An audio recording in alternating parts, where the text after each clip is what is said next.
하나님께서 우리에게 주시는 말씀은 구약성경 3장 출애굽기 3장 1절에서 5절 말씀입니다. 출애굽기 3장 1절에서 5절 말씀. 제 성경은 구약성경 83쪽 전후에 있습니다.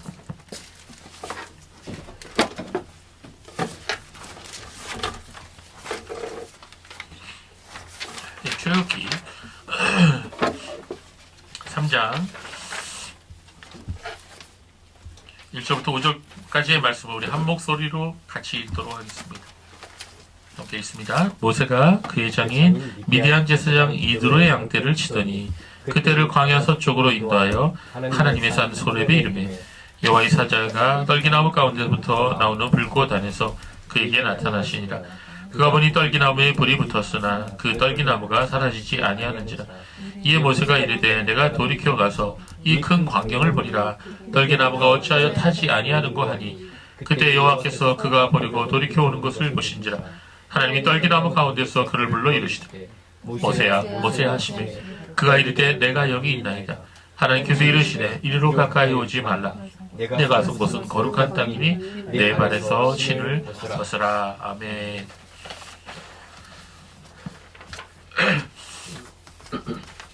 아낌없이 주는 나무라는 제목으로 오늘 하나님 말씀 함께 듣겠습니다.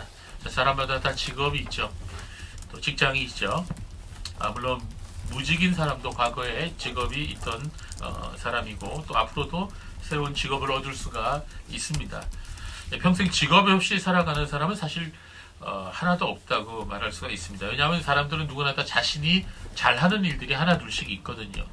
그래서 집에서 가정주부를 하시든지 아니면 어떤 소유를 하시더라도 자기가 좋아하는 일을 한다면 그것은 그의 직업이라 말할 수가 있는 것입니다. 현대는 다직장의 시대라 이렇게 말할 수가 있습니다. 그게 무슨 뜻이냐면 현대인들은요 살아가는 평생 동안 한 가지 직업만 가지지 않는다는 것입니다. 어떤 사회학자가 조사를 해봤는데 보통 평균 6개에서 7개 그리고 21세기에는 그보다 훨씬 더 많을 거라는 거죠. 그렇게 여러 가지 직업을 평생 가지게 된다는 것입니다. 요새 직장 구하기 어렵다는 말이 많이 있죠. 그런데 사실은요, 내가 원하는 직장을 구하기가 어렵다는 것입니다. 사실 우리가 주위를 둘러보면 할 수 있는 일들을 우리가 발견할 수가 있습니다. 자, 직업 얘기가 나와서 말인데요. 예수님께서도 직업을 가지셨을까요? 네. 예, 예수님의 직업은 무엇입니까? 여러분 아시죠? 하나님의 아들이신 예수님께서 이 땅에 계실 때 어떤 직업을 갖고 일하셨을까요? 다 같이? 예, 잘 아시네요. 복음서는 예수님께서 아버지 요셉과 어머니 마리아와 함께 갈릴리 나사렛 동네에서 자라나셨다고 증거하고 있습니다. 누가복음 2장 51절 볼까요? 여러분 말씀 간지 보세요. 같이 읽어보겠습니다. 시작. 예수께서 함께 데려가사 나사렛에 이르러 순종하며 받으시더라. 그 어머니는 이 모든 말을 마음에 두니라. 아멘. 이 구절은 예수님이 12살 때를 말씀한 거예요. 자, 예수님께서 나사렛에서 예수님 부모를 받들고 순종하면서 살아가셨다 이렇게 말씀하고 있네요. 그리고 육신의 아버지 요셉에 대하여 말하고 있는 구절이 있어요. 마태복음 13장 53절부터 55절까지 말씀이에요. 우리 같이 읽어볼까요? 시작. 예수께서 이 모든 비유를 마치신 후에 그곳을 떠나서 고향으로 돌아가사 그들의 회당에서 가르치시니 그들이 놀라 이르되 이 사람의 이 지혜와 이런 능력이 어디서 났느냐. 이는 그 목수의 아들이 아니냐. 그 어머니는 마리아, 그 형제들은 야고보, 요셉, 시몬, 유다라 하지 않느냐. 네. 자, 여기서 예수님의 아버지의 직업이 드러나죠. 뭐라고요? 목수였습니다. 네. 예수님의 아버지 요셉은요, 예수님이 12살 되던 해에 예루살렘에 동행한 누가복음 2장 52절의 기록 이후에 더 이상 등장하지 않습니다. 그래서 학자들은 요셉이 예수님의 공생애를 시작하기 전에 일찍 사망한 것으로 보고 있습니다. 그렇습니다. 예수님의 아버지의 요셉의 직업은 목수였습니다. 따라서 예수님도 공생애를 시작하기 전까지는 아버지를 따라서 이 목수 일을 하셨을 것이라 추측이 되는 것입니다. 더군다나 아버지 요셉이 일찍 세상을 떠났다면 예수님께서는 가장 역할을 하셨겠죠. 왜냐하면 맏아들이니까. 가장 역할을 하면서 어머니와 동생들의 생계를 책임지기 위해 목수 일을 하셨을 것이라고 추측이 되는 것입니다. 제가 어릴 때 어머니께서 제게 이런 이야기를 해주셨어요. 얘야, 예수님께서는 목수일을 하셨단다? 제가 이 말을 듣고 나서 어린 나이에 한참 동안 동네에 있는 목수 아저씨가 예수님인 줄 알았어요. 그래서 목수 아저씨를 볼 때마다 예수님 지나간다 라고 생각을 했던 것이죠. 자, 목수는 어떤 일을 하는 직업이죠? 예, 나무를 가지고 일을 하는 사람입니다. 나무를 가지고 집도 짓기도 하고 또 우리의 필요한 수많은 물건들을 만듭니다. 그래서 이 목공일을 재주를 가지신 분들은 참 좋은 것 같습니다. 자, 나무라고 하는 것은요, 우리 인간과 우리의 삶에 있어서 뗄래야 뗄 수 없는 그런 존재이죠. 나무가 만약에 없다면 어떻게 될까요? 예, 인간의 삶은 너무나 황폐하고 차가울 것입니다. 그러나 더 나아가서 나무가 없다면 우리 인간 존재할 수가 없습니다. 나무는 어떤 의미에서 우리 인생을 의미합니다. 우리의 삶을 상징한다고 말할 수가 있습니다. 우리는 태어나서 나무로 만든 요람에 누워지죠. 그리고 나무로 만든 침대 위에서 평생 잠을 자고 살다가 나무로 된 관 안에 안치되어 삶을 마감합니다. 그러니까 우리의 삶 전체가 나무와 연결되어 있는 거죠. 그래서 나무는 우리의 삶 전체의 아주 소중한 부분을 담당하게 되어 있는 것입니다. 또한 나무들은 우리가 살아가고 있는 이 지구 생태계에도 막대한 영향을 미칩니다. 나무는 우리가 필요한 산소를 만들어내죠. 여러분 아시는 것처럼 아마존 열대우림이라고 있습니다. 얼마나 방대하고 넓은지 세계에서 가장 넓고 가장 다양한 생물들이 사는 곳인데요. 이곳은 우리나라 넓이의 70배 정도 된다 그래요. 어마어마하죠. 그리고 어떤 사람은요, 이곳에서 지구에서 필요한 산소의 30%를 생산해낸다고 합니다. 그래서 아마존 열대우림을 뭐라고 표현해요? 지구의 허파다, 이렇게 표현하기도 하는 것입니다. 자, 거기서 가장 큰 역할을 하는 게 이 나무들이에요. 이렇게 귀한 나무들을 자라게 해주시고 또 거기서 맛있는 과일도 따게 해서 먹게 해주신 하나님께 찬송과 영광을 돌려드리겠죠. 성경은 창세기부터 요한계시록까지 이러한 나무에 대한 이야기를 굉장히 많이 하고 있습니다. 창세기에는 어떤 나무가 나오죠? 네, 첫 번째 생명나무와 선악을 알게 하는 나무가 나옵니다. 그리고 노아가 방주를 지었을 때 어떤 나무를 이용해서 방주를 지었죠? 네, 잣나무. 옛날 개역 성경에는 잣나무라고 되어 있는데 개역 개정에는 히브리어의 발음을 그대로 이용해서 고페르나무라고 나옵니다. 자, 창세기 6장 14절, 창세기 6장 14절 우리 같이 한번 읽어보겠습니다. 시작. 는 고페르나무로 하여 방주를 만들되 그 안에 칸들을 박고 역청을 그 안팎에 칠하라. 아멘. 예, 바른 성경에는 잣나무라고 번역해놨네요. 자, 이 방주의 재료가 되었던 이 잣나무, 즉 고페르나무는요, 측백나무과의 이태리 편백을 가리킵니다. 예, 편백나무 참 좋죠. 냄새도 좋고. 솔로몬의 성전의 건축 재료가 되었던 나무는 레바논의 백향목이었어요. 그리고 오늘 본문에 나오는 모세가 광야에서 하나님을 만났을 때 보았던 불타는 떨기나무도 있습니다.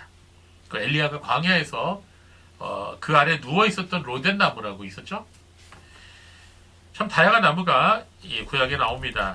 또 신약에도 마찬가지예요. 신약에도 여러 가지 나무가 나오는데요. 사복음서에 여러 가지 나무들이 등장합니다. 예수님의 제자 나다나엘이 그 아래에 있었던 바로 무화과 나무가 있습니다. 이 무화과 나무는 예수님께서 그 무화과 열매를 구하시다가 못 구하셔서 저주한 경우도 있으셨죠. 저주하셨던 적이 있었죠. 자, 예수님께서는 예수님과 믿는 사람들의 관계를 설명하셨을 때 이 포도나무 비유를 드셨어요. 기억하시죠? 예, 요한복음 15장에 나옵니다. 그리고 세리 삭개오가 예수님을 보기 위해서 올라갔던 나무 이름이 뭐죠? 네, 뽕나무죠. 네, 그 다음에 요한계시록 마지막에는 다시 생명나무가 등장을 합니다. 그래서 신약에도 참 나무가 여러 개의 종류가 등장을 하는데요. 저는 신구약 성경에는 수많은 종류의 나무에 대해서 우리에게 말씀해주고 있습니다. 이러한 나무들은 새하늘과 새 땅, 새 예루살렘이 이루어지는 하나님의 나라에서도 존재할 것이라고 성경은 말씀하고 있습니다. 요한계시록 22장, 성경의 제일 마지막 장이죠. 1절, 2절 우리 같이 읽어보겠습니다. 시작. 또 그가 수정같이 맑은 생명수의 강을 내게 보이니 하나님과 및 어린 양의 보좌로부터 나와서 길 가운데로 흐르더라. 강 좌우에 생명나무가 있어 12가지 열매를 맺되 달마다 그 열매를 맺고 그 나무 잎사귀들은 만국을 치료하기 위하여 있더라. 아멘. 예, 생명나무가 하나님의 나라에도 계속 존재하는 것을 볼 수가 있습니다. 여러분 혹시 오늘 설교 제목을 봐서 아시겠지만 혹시 아낌없이 주는 나무라는 동화책을 아십니까? 읽어보셨죠? 예. 이 아낌없이 주는 나무를 누가 지었는지는 아십니까? 예. 쉘 실버스타인이라는 분입니다. 이 쉘 실버스타인이라는 분이 1964년에 발간한 그림책이에요. 굉장히 오래됐죠. 예. 제가 63년생이니까 얼마나 오래됐는지 알겠죠? 영어로 제목이 The Giving Tree, 주는 나무. 예, 그렇게 되어 있습니다. 아마도 여러분 모두가 이 책을 읽어보셨거나 또 들어보셨을 것입니다. 이 쉘 실버스타인이라는 이분은요, 1930년생이신데요. 미국 일리노이주 시카고에서 태어난 유대인이에요. 근데 이분이 직업이 정말 다양해요. 어린 시절에는 사실 야구선수가 되고 싶었대요. 근데 아무리 해도 자기는 야구하고 도저히 소질이 안 될 것 같아갖고 일찍 포기하고는요. 그림과 음악 그리고 책을 쓰는 것으로 관심을 돌렸다고 합니다. 그래서 시도 쓰고요. 만화가가 되어서 만화도 그리고요. 그리고 노래 작사도 하고 작곡도 했대요. 얼마나 다양합니까? 그렇죠? 예술성이 풍부한 분이에요. 직접 연주도 했고요. 그리고 극작가가 되어서 아동문학을 했다고 합니다. 이게 정말 다재다능한 재능의 소유자였어요. 1950년 우리나라 전쟁 때는요. 우리나라와 일본에 주둔한 미군 부대에서 군인으로 복무하기도 했답니다. 그러니까 우리나라에도 왔었다는 분이에요. 그렇죠? 자, 이분이 내놓은 이 아낌없이 주는 나무는 지금까지 수많은 사람들에게 많은 감동을 준 그림책입니다. 여러분도 그 내용을 읽어봐서 아실 것입니다. 우리 간단하게 한번 복습해 볼까요? 옛날에 사과나무 한 그루가 있었어요. 그 나무에게는 사랑하는 소년이 있었습니다. 날마다 소년은 나무에게 와서 나무와 함께 놀면서 시간을 보냈죠. 나무잎을 주워 모으기도 했고 또 그 나뭇잎으로 왕관을 만들기도 했습니다. 나무 줄기를 가지고 올라가서 그네도 뛰고 사과도 따먹고 숨바꼭질도 했어요. 소년은 나무를 무척 좋아했고 나무는 행복했습니다. 자, 세월이 흘러 소년은 어른이 되었고 돈이 필요했습니다. 그래서 나무는 사과를 따다가 도회지에서 팔아 돈을 마련하라고 소년에게 말했어요. 그래서 소년은 사과를 따서 가지고 가버렸어요. 그래서 나무는 너무나 행복했습니다. 자, 오랜 시간이 흐른 뒤에 다시 나무를 찾은 소년은 물론 이제 더 이상 소년이 아니었겠지만 이번에는 따뜻하게 지낼 집이 필요하다고 하면서 말을 했어요. 그래서 나무는 자신의 가지를 베어다가 집을 지으라고 했어요. 소년은 나뭇가지를 모두 베어 가지고 가버렸어요. 그래도 나무는 행복했습니다. 그렇게 떠나간 소년은 오랜 세월이 흐르는 또 돌아와서는 자기가 멀리 떠나고 싶다는 거예요. 배 한 척이 필요하다고 말을 했습니다. 그 말을 들은 나무는 이제 자신의 몸통인 줄기를 베어다가 배를 만들라고 말했답니다. 소년은 나무의 줄기를 베어갖고 배를 만들어 타고 멀리 떠나버렸어요. 나무는 행복했지만 정말 그런 것은 아니었습니다. 또다시 시간이 흘러 소년이 다시 돌아왔는데 완전히 노인이 되어서 돌아왔어요. 나무는 이제 다시 자신이 더 이상 줄 것이 아무것도 없다고 미안해했습니다. 소년은 자신도 이제 나이가 들어서 필요한 것이 더 이상 없고 그저 그냥 편안히 앉아서 쉴 곳이 있었으면 좋겠다고 말했어요. 나무는 앉아서 쉬기에는 나무 그루터기 밑동이 최고라고 하면서 자기에게 앉아서 편히 쉬라고 말하죠. 그래서 그 노인이 된 소년은 나무 그루터기에 앉아갖고 쉬게 됩니다. 이것이 이야기의 끝이에요. 그래서 나무는 행복했다는 거예요. 저 이 책 읽고 많이 울었어요. 옛날에. 예, 여러분 어떠세요? 이 이야기가 여러분이 알고 있는 이 아낌없이 자신의 모든 것을 내어주는 나무 이야기인데요. 자신의 모든 것을 다 내어주면서도 더 줄 것이 없다며 오히려 미안해하는 나무의 모습을 보면서 다른 사람을 위해서 이렇게 자신을 희생하는 존재가 세상에 있을까? 이렇게 한번 생각해 봅니다. 자, 가장 닮은 사람은 누구예요? 어머니죠. 예. 저도 어머니를 생각하면 참 어머니가 많이 가족을 위해서 저를 위해서 희생하셨던 것을 기억을 합니다. 또 아버지도 그렇게 하셨죠. 물론 세상에는요, 인간이 죄인이기 때문에 부모와 자식과의 관계가 그리 좋지 못한 그런 경우도 많이 있습니다. 물론 나무의 헌신적인 사랑이 과연 바람직한가? 여기에 대해서는 의견이 엇갈릴 수가 있죠. 남의 무조건적인 사랑으로 인해 소년이 의존적이 되어버리고 독립심이 없는 성인으로 자라났다. 뭐 이렇게 해석하는 분들도 있습니다. 그 반대로 나무는 모든 것을 잃어버렸기 때문에 나무의 사랑은 그저 자기 만족을 위한 사랑이었다. 이렇게 평가하는 분도 있죠. 그러나 이 나무가 아무런 대가도 바라지 않고 소년을 사랑했기 때문에 오로지 소년이 행복하기만을 바랐고 그래서 모든 것을 주었다는 것을 보고 현대사회에서는 정말 보기 힘든 그런 진정한 우정과 사랑이 아닌가 이렇게 생각해 볼 수도 있는 것입니다. 근데 저는 이 아낌없이 주는 나무 이야기를 통해서 한 분이 생각이 납니다. 여러분 누구일 것 같아요? 예, 바로 예수님이죠. 예, 예수님이야말로 우리를 위해서 모든 것을 다 내어주신 분이에요. 그것을 깨닫는 것이 복입니다. 그것을 알게 되는 것이 신앙이고요. 빌립보서 2장 5절에서 8절은 예수님의 그 사랑을 이렇게 표현하고 있습니다. 우리 같이 읽어볼까요? 시작. 너희 안에 이 마음을 품으라.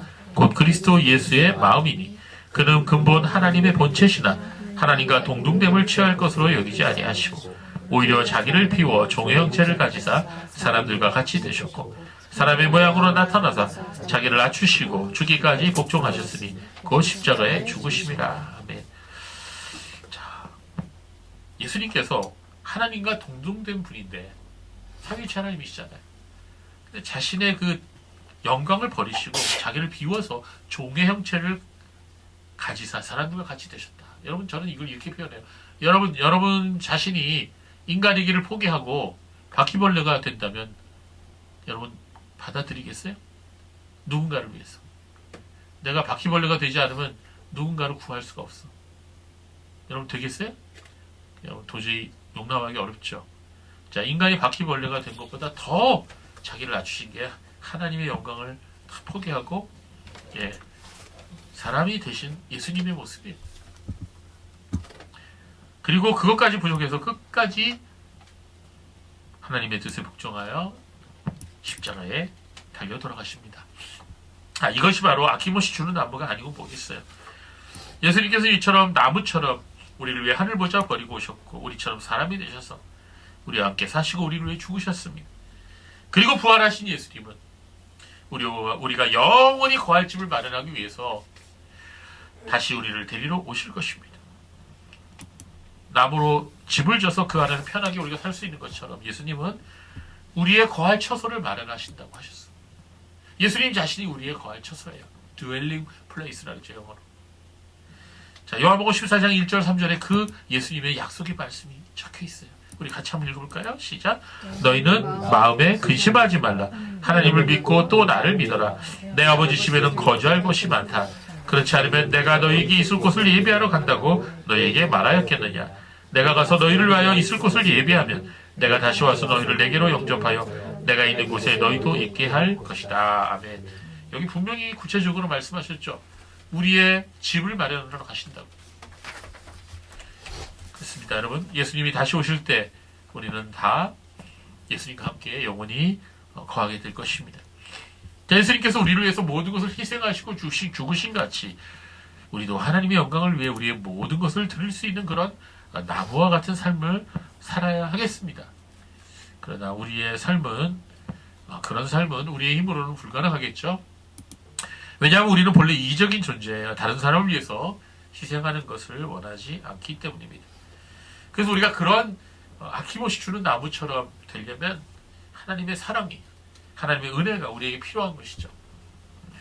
우리가 진실로 하나님을 거짓 없이 사랑하게 될 때 우리도 예수님처럼 우리의 이웃을, 우리 성도들을 진심으로 거짓 없이 사랑하게 될 것입니다.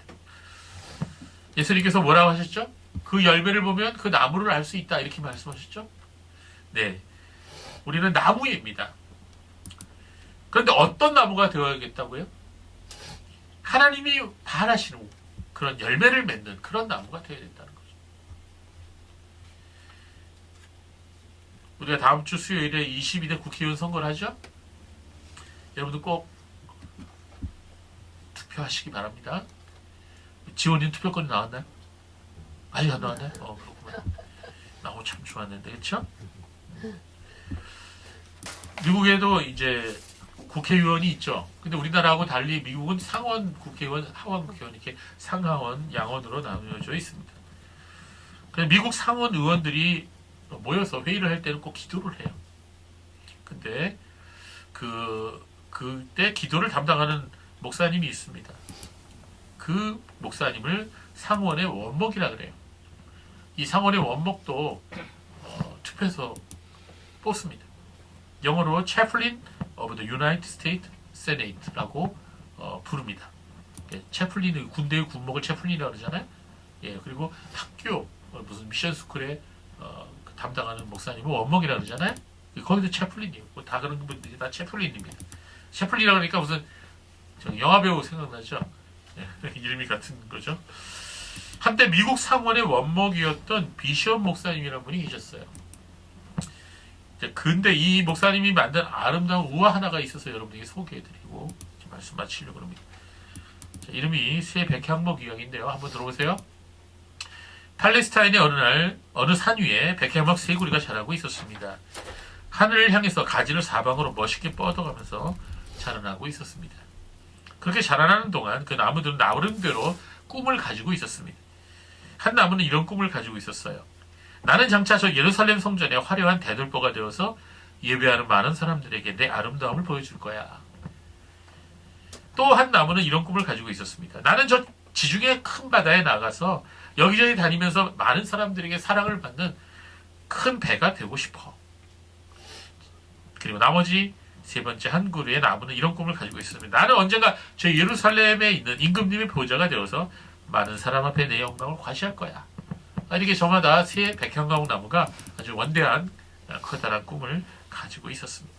근데 어느 날 사람들이 이 숲에 와갖고는 도끼를 빼들고 나무들을 다 찍어버렸어요. 그리고 어디론가 끌고 갔습니다. 가지를 치고 톱으로 켜고 하더니 예루살렘 성전의 대들보가 되겠다고 한 나무를 한 마구간에 말구이로 만들어 놓았어요. 말먹이통이죠. 그래서 그 나무는 절망에 빠졌습니다. 아이고 내 신세야.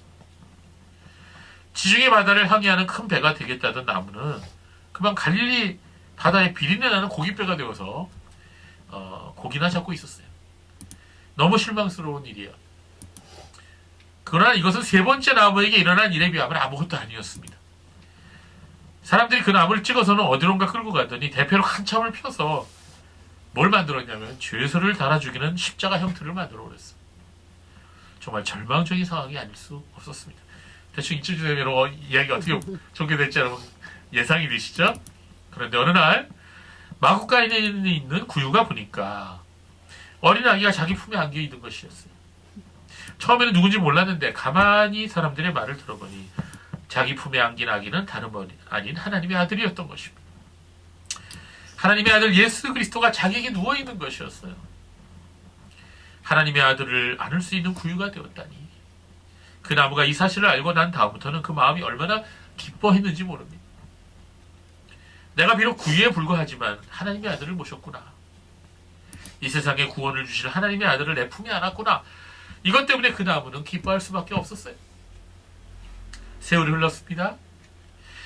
갈릴리 바닷가에 있었던 비린내 나는 이 고깃배는 어느 날 한 젊은이가 자기 배에 오르는 것을 보았습니다. 그는 자기를 육지에서 조금 떼어서 떨어진 바다 위에 멈추게 해놓고는 바닷가에 서 있는 많은 무리들에게 하나님의 천국 복음을 전했습니다. 그때 그 나무는 자신 위에 타고 계신 분이 하나님의 아들이신 것을 알게 되었어요. 정말 흥분되는 일이 아닐 수 없었습니다. 내가 하나님의 아들을 모시는 배가 되었구나. 천국 복음을 전하는 하나님의 아들의 이 강단이죠. 이런 강단이 되었구나. 이것 때문에 그 나무는 기뻐했습니다. 그로부터 얼마 후에 십자가 형틀이 된 나무가 보니 어느 날 어떤 죄수가 자기에게 와서 못 박혀 있는 것을 보았습니다. 그 피가 자기의 몸을 다 적시게 되었어요. 처음엔 누군지 몰랐는데 나중에 가만히 보니 그 기도 소리와 하시는 말씀을 들으니 그분은 바로 하나님의 아들이었습니다. 그 나무는 하나님의 아들이 이 세상의 모든 죄를 짊어지시고 피 흘리시며 숨을 거두시는 그 현장에서 하나님의 아들을 받쳐주는 형틀이 되어 있었던 것입니다. 그때부터 이 나무는 놀라운 감격에 휩싸이게 되었습니다. 내가 이 세상에 구원을 주시기 위해 세상 죄를 짊어지시고 죽으시는 하나님의 아들을 모시게 되었구나. 그래서 그 나무는 하나님께 영광을 돌렸다는 그런 내용의 우화입니다. 물론 사람이 만드는 우화죠. 그러나 여기서 우리는 중요한 교훈들을 우리가 얻을 수가 있습니다. 이 세 나무는요, 처음에 소망하던 그 꿈들을 이뤘어요, 못 이뤘어요? 못 이뤘죠. 다 산산조각 났어요. 부서진 것 같았어요. 그러나 하나님께서는 이 나무들을 더 아름답고 위대하게 쓰셨어요. 어떻게 보면 우리 모두는 저 마구간에 있는 구유와 다를 바 없는 존재일 수도 있어요. 우리 인생이 저 비린내나는 갈릴리 바닷가의 고깃배와 같은 처지인지도 모르겠어요. 사람들이 거들떠 보지도 않는 혐오스러운 십자가 형틀인지도 모르겠습니다. 과거에 젊었을 때 내가 꿈꾸었던 꿈을 이루지 못한 패배자여 어쩔 수 없이 세상을 사는 자일지도 모릅니다. 우리 자녀 여러분들도 꿈이 있죠? 근데 그 꿈이 다 이루어진다고 아무도 보장할 수는 없어요. 나중에는 그 꿈들 가운데 10분의 1만이라도 이루어져도 성공했다는 말을 들을 수도 있는 것입니다.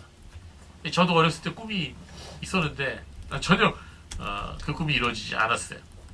그러나 우리가 어떤 모습이든지 간에 내 꿈이 이루어졌던 이루어지지 않았던 간에 사람들이 주목하는 위대한 사람이 되었든지 아니면 아무도 알아주지 않은 평범한 사람으로 살아가든지 예수님이 나를 통해 영광 받으시고 나를 통해서 하나님의 나라와 그분의 뜻이 이루어진다면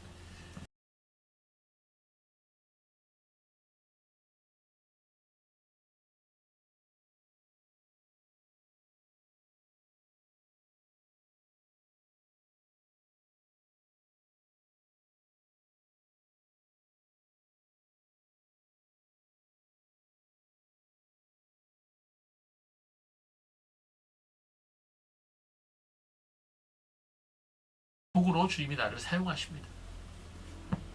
이것은 이 세상의 왕이나 대통령보다 훨씬 더 영광스러운 인생을 살아가는 것이에요. 다니엘서 12장 3절에는 이런 말씀이 있어요. 지혜 있는 자는 궁창의 빛과 같이 빛날 것이요 많은 사람을 옳은 대로 돌아오게 한 자는 별과 같이 영원토록 빛나리라. 여기 답장이 나와 있어요. 시험지의 답. 우리 인생의 시험에 답이 나와 있어요. 여기 답이. 뭐라 그랬습니까? 어떤 사람이 만점을 받게 돼요? 인생에서 많은 사람을 옳은 대로 돌아오게 한 사람. 그 사람이 최고 점수를 받게 된다는 거예요.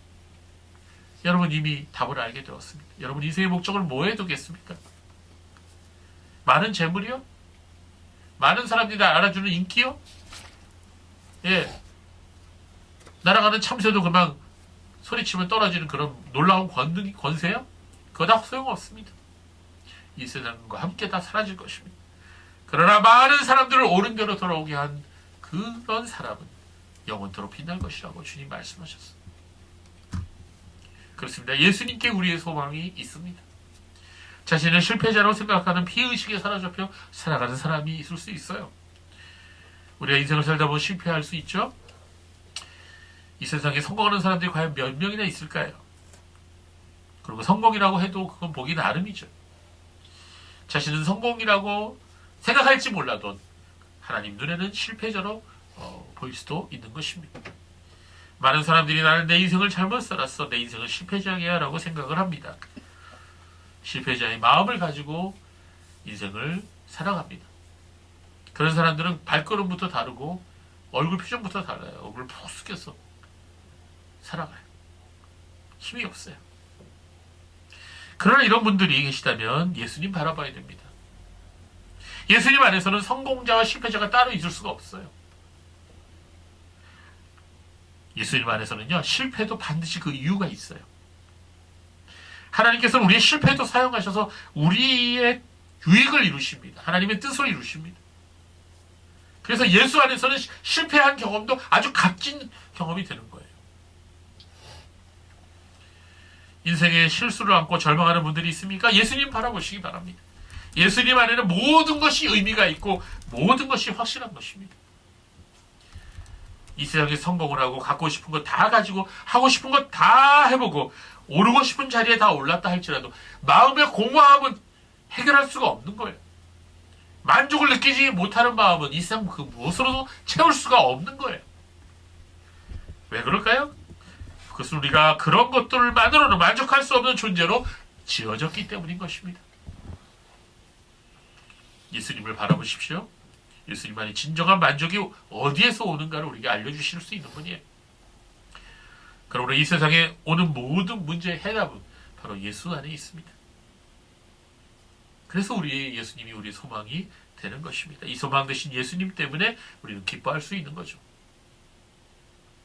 이렇게 성경에서는 나무를 인생에 비유한 경우가 많이 있어요. 오늘 본문에 나오는 떨기나무도 그렇습니다. 떨기나무는요, 이집트와 시나이 반도에서 볼 수 있는 아카시아 나무 종류의 하나예요. 밑둥에서부터 줄기가 많이 나와갖고는 더부락하게 된 그런 모습들이 무성한 그런 가지를 이루고 있습니다.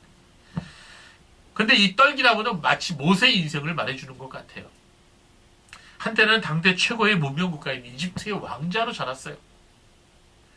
그런 모세가 하루아침에 동족을 위해 나섰다가 사람을 죽이게 됩니다. 살인자로 도망쳐야 하는 신세가 되었어요. 그리고 미디안 광야에 가서 어떻게 하다가 한 제사장의 딸과 결혼해서 대릴사이가 돼갖고 그 장인어른의 양을 치는 목동으로 40년을 살았어요. 40년을. 그러다가 어떻게 됐습니까? 광야에서 한 그루의 떨기나무가 불타는 것을 보았습니다. 왜 하나님은 떨기나무 가운데서 모세를 부르셨어요? 왜 그러셨을까요? 바로 모세의 삶이 떨기나무와 같기 때문인 것입니다. 겉으로 보면 아무런 가치가 없는 광야의 하나의 나무일 뿐입니다. 그런데 그런 나무에 불이 붙었는데 여러분, 나무에 불이 붙으면 어떻게 되죠?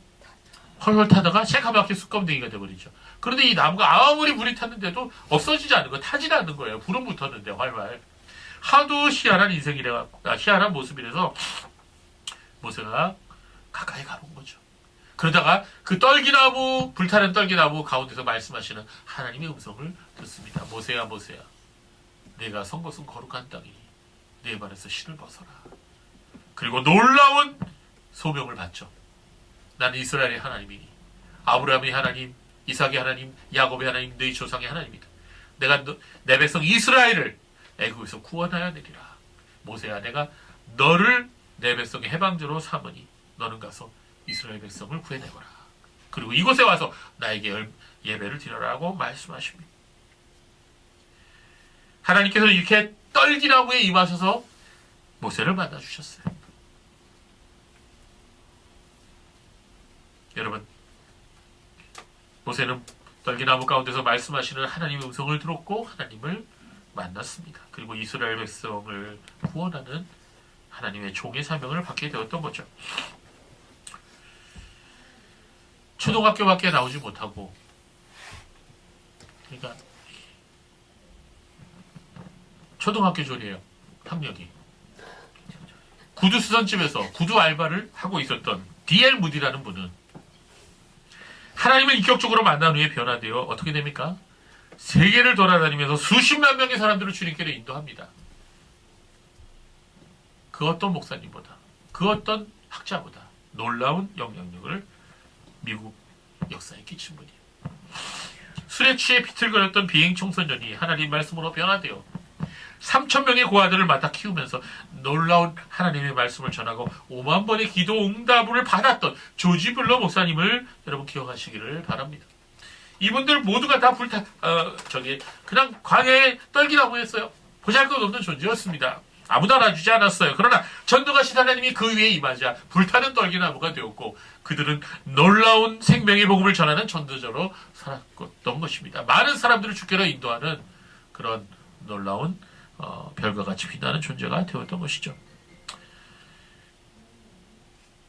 말씀을 마치겠습니다. 예수님은 우리에게 당신의 모든 것을 아낌없이 내어주셨던 그런 분이십니다. 우리도 예수님을 따라서 우리의 모든 것을 아낌없이 주를 위해 내어드리는 그런 삶을 살기를 바랍니다. 그러나 우리 힘으로 우리 성품대로는 불가능할 것입니다. 우리가 하나님을 인격적으로 만나 변화되어 하나님의 사랑으로 살아가게 될 때 우리도 예수님처럼 아낌없이 주는 나무가 되어 예수 그리스도의 증인으로 살고 예수 그리스도의 증인으로 죽게 될 것입니다. 여러분 시간이 이렇게 되실 때 언젠가 초대교회 300년 역사를 한번 읽어보시기 바랍니다. 수많은 사람들이 예수의 이름으로 인하여 황제가 사는 궁궐에 있었던 사람부터 시작해서 노예까지 예수의 이름을 전하다가 예수의 이름으로 죽었어요. 그들이 왜 그랬을까요? 예수야말로 우리의 영원한 생명의 구주이시기 때문입니다. 주님께서 다시 오시는 날 생명의 부활에 참여하는 자들, 영원토록 별과 같이 빛나는 그런 사람들, 어떤 사람들이에요? 바로 주의 영광을 위해 자신을 아낌없이 줄 수 있는 그런 사람들입니다. 우리 그리스도 교회 성도들이 그런 성도가 되시기를 바랍니다. 기도하겠습니다. 하나님 아버지,